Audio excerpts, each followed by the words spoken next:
talked about some things, right? And we discussed them. We went back and forth. And of course, I'm talking about the P. Diddy situation. I mean, what a turn of events. Because early in the week, when I was looking at this whole situation unfold, and they said, yo, the jury came back with like 3 to 5 or 4 to 5 counts. I'm thinking like, yo, damn, Diddy about to get roofed for real. Like, that's quick. Like, and I'm talking to my babe about it. We pillow talking or whatever. And yo, unbeknownst to all of us, the racketeering, the RICO, the sex trafficking. Look at that. He walks on all of that. And y'all keep him on a stupid behind prostitution? Come on, cut it out. Hey, listen, U.S. government, I know y'all took a beating. It's sad. But listen, y'all getting all this information right here on Total Defiant Entertainment. That's E-Dubs After Dark. That's in association with my man Bills from PIW, my man Matt. Yeah. And listen, my man Obnoxious, who just left out the door, but man, I appreciate your donation, cuz I love you, bro, and it's always love in the heart. I'm glad you're back on your feet. And then we got Create Creations, man. Listen, the best catering business in the land. We're about to get some of her crabs and her food today at the cookout. Listen, I can't wait. And y'all know where to reach them. That's on Instagram. And then we got my girl Keisha's Passion for Fashion. August 2nd, man, we got a big cookout that she's going to be in association with Richard Allen Projects. That's 10th and I want to say Poplar to be exact, but I'm not sure the street. But either way, we're going to all be in the building, man. We're going to be able to showcase some of our talents that we have. We're talking entertainment side where you might get a feature or maybe like, I don't know, maybe they might do some acapella out there for you, PIW. Doing like Keisha out there doing something with her models and fashion. And then, of course, you got your boy E-Dub and my man Obnoxious. We're going to be doing our little 1 and 2 with some interviews. So, look, today, man, we got a new sponsor that I'm loving this new brand we got. It's called Eternal Water. Listen, it hydrates, man. It replenishes you. And just read the name on that bottle. It's eternal. So that means it's eternally inside of you. I'm just so proud to be, humbly thankful that they actually gave us this opportunity. So again, Eternal Water, man, listen, go get a bottle, please. I appreciate it. We appreciate it. And they appreciate it. So again, man, like I said, we're going to start off with this whole Diddy situation. And I mean, for me, when I thought about it and I analyzed everything, I'm like, wow, like, he really beat this joint. Yeah. His lawyer spanked y'all. And I mean, no matter how you look at this, right? I mean, we all had our opinions. We all had our thoughts. Mm-hmm. So, of course, as I normally do, I have some guests in the building that's going to help me break this down for y'all. You know what I mean? We're talking about some very special people to me. Again, she's back. She had an opinion, and we want to hear it again. Her name is Aroma. She happens to be my young lady. Yeah. We got my man Bills in the building from PIW holding it down.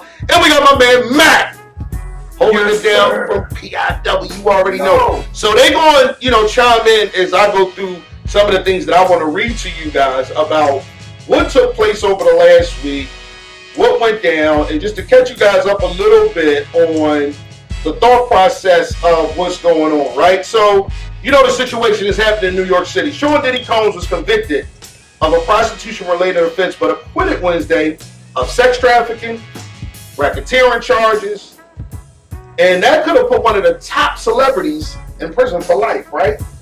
So now we get to the part where it says the mixed result came on the third day of deliberations. They can still send Combs 55 to prison for as long as a decade. So what that means, folks, is they can't stack the 2 10-year prostitution charges. They can only go with one or the other, right? So the maximum he can get is 10 years. Now, reading on, we'll say after they read the verdict, Combs held his hands up in a prayer motion. I'd have been jumping around, hallelujah, thank the Lord. Come on, man. We talking about they dropped 15 years minimum. They dropped a lot of joints. Come on, man, to life in prison. So now, while we got the floor, I'm gonna start with my man because he's. This is my opportunity to be with one of my big bros, somebody I love and adore. My man, Mac, we're gonna go with you first. What was your initial thought? And this is back from PIW, man. Y'all can reach his music. I don't know what his platforms are, but I'm gonna let y'all know that y'all can see my man Mac some way somehow on PIW's platform, and that's Putting in Work Entertainment. But Mac, give me that much, man. Give me an idea of what you thought and how did you feel about the verdict and what was read to you about Diddy and what happened. Most of it, I was in and out of it, the case a lot. Okay. Because it was like oversaturated at first. Got you. You know, I feel you. You know what I'm saying? It was so much that it was like, oh, it's getting crazy and crazy. But when I heard that, when I did hear he got acquitted of those, the major ones, I was like, oh, he already got him then. So how did that make you feel personally, right? Like if you was and we've all been in some shit, but to be at a point, man, where literally the government can give you from 15 years to max of life in prison, y'all like, listen, that ain't nothing to play with. He got a baby. I mean, that little girl ain't nothing but maybe 2 years old at this point. And he lost a year because remember he did get locked up last year. So when we talk about that, just from that standpoint, Bills, I'll flip it to you. How did you feel and what was your thought process on that whole vindication, if we could call it that, because technically he's still not going to come out until October 3rd, y'all. That's on a Friday. He actually gets sentenced that day, whether it's time served, whether it's 3 to 5. So what we talking, Bills? I mean, I think a win is a win, you know? Okay. You fighting at this point, you know what I mean? And that's what they want you to do, you know, spend your money in the courts. Spend on these lawyers, you know, you trying to, you know, put up for bail, they denying that and everything.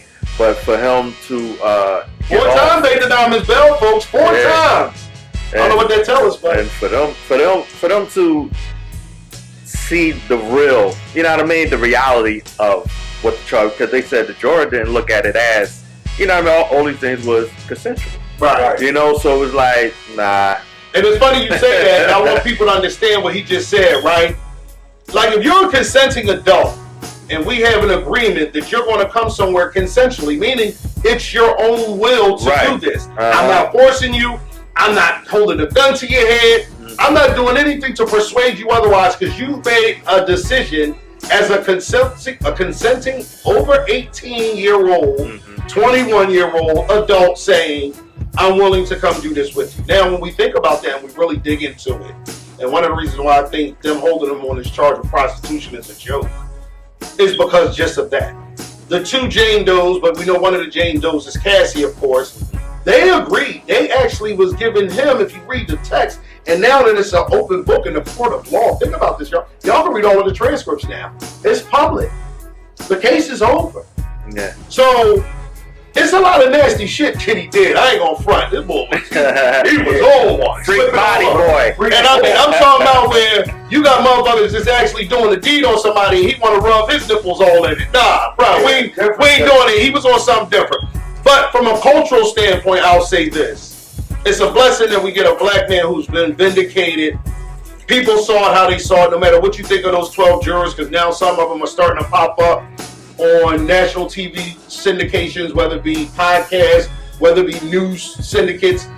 We're starting to see this. So Zaroma, I'll ask you, and you got to talk up a little bit because we don't have our mic in the back in the audience this week, so you have to talk up. What was your thought process? How did you look at all of this? And are you, which way did you lean? Did you lean that you think he, because you said it last week and everybody knows this, she said some things, but what do you think? Well, I said that there was a possibility he might go to jail and he might not, obviously. And which still is the case, technically. So I feel like you said, some things were like consensual. I feel like some things he used. I mean, he used his power on some things with other people. I believe we were talking yesterday. I believe like some things was karma to him because he did a lot of stuff to other people. When you sit there and you think about Diddy and his history with, you know, just artists that he had under his umbrella, he did people dirty. So like a lot of times, if you just look at the overall of just Diddy empire, like some of this might be just karma on him, like how he, you know, really did people dirty. Listen, y'all, this is why I say one of my favorite sayings is, you know, I can't make this shit up. We all have our own opinion. Everybody thinks of things the way they want to think of them. And it's in all fairness to the individual who's under scrutiny at that point. And this time around, it just happens to be Diddy. And because of that, we all have our own feelings. We all think our own way. But to sit there and say that she's not validated on that about him not paying his artists or giving the short stick into the deal, because what she just gave, a lot of his artists, they're publishing back. But we're talking about after he done drained the accounts of all of the real publishing, they could have established when the music was truly hot. And I'm not taking nothing away from him. I'm just saying that was honorable what he did, but I mean, he kind of did it years way after the fact. And, more than anything else, I think just what I don't want anybody to miss this message that I'm trying to send about this situation. I'm grateful that this black man who has all of the talent in the world is one of the geniuses when it comes to branding. But I think something that took place that I was totally put on the spot today about, which I thought was dope. Dig this, man. I just want to tell y'all what Diageo is worth, right? We're going to give y'all a little insight on something that one of my cohorts in this whole thing that we call entertainment, a little tidbit. And his name happened to go by the name Phil. So listen, it was told to me that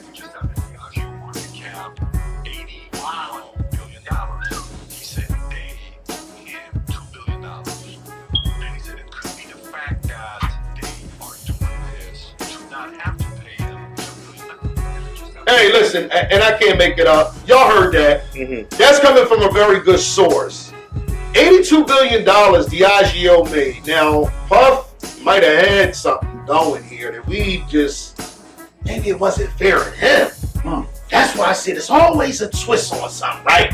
And when you get that twist, that's the part of my show I love. But again, this is sponsored by Eternal Water, man. Y'all see it. Hydrate. Listen, man, it's the first thing I drink when I get up in the morning, man. Listen, my whole team is now going to be a part of Eternal Water. And that's eternally refreshing for your soul, man. So drink up, buy in. Listen, I'm telling you, you can't miss this hydration. Eternal Water, man. We love it. So back to what I was saying, right? Just think about this for a second, y'all. We talking about $82 billion they made since this man basically started branding with them. I don't know about the math, but if he only asking for $2 billion, just like Jay-Z cashed out with Ace of Spade or whoever he cashed out with. But if I'm just asking for a check to get cut, cut me the check, because without me, a lot of that bread y'all made wouldn't be looked at. So I want to ask my audience before we get on to our next subject. But do y'all think that now in hindsight of looking at the case, looking at what took place, how it all went down, do y'all think at any point that factored into Diddy going through the trauma that he's going through right now? And I want y'all to think about this at home. Again, that's on E-Dubs After Dark. That's on Total Divine Entertainment. The best entertainment news you're going to ever want to find, man, with street news, hood news, national news. My kind of news, which is Total Divine Entertainment news. And that's what PIW, that's what Create Creations, and that's Keisha's Passion for Fashion.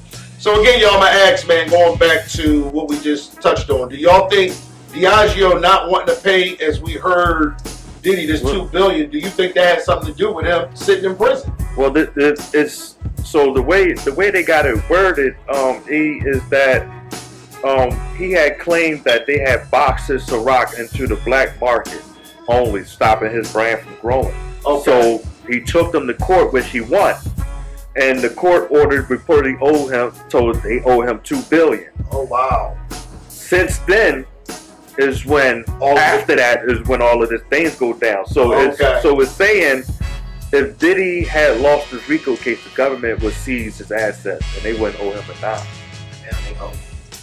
So that would it sound like to you?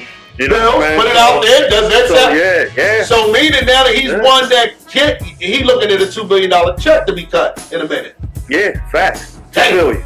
Yeah, hey, listen, y'all. They got for that, huh? Damn. They got to sacrifice something. Hold on, Mac. I'm on one. You can't. Oh, I told you it's always an E-Dub twist. I just was hit with one of my favorite guys. He might got to. You know what? If somebody said to me, and I'm gonna be honest with you, I can't make this shit up, y'all. This is why I say God is so good. Y'all see him all over me. If somebody said I only had to lose 5 years of my life, just 3 to 5, for a $2 billion check to get cut, and I still get to be me. I get to be home, my babies. And all I gotta do is just slip on a little baby oil along the way. Ah! Bam! Hey man, listen, it sounds to me like Diddy about to say, take that. Okay. So this is one of the reasons why I say, man, you know, it's ways to do some things. What I said a couple weeks ago, you could be there and not be there. I mean, listen, man, I'm coming to y'all to talk about entertainment, man. This E-Dubs after dark. We own one, man, and like I said, I'm gonna go back to my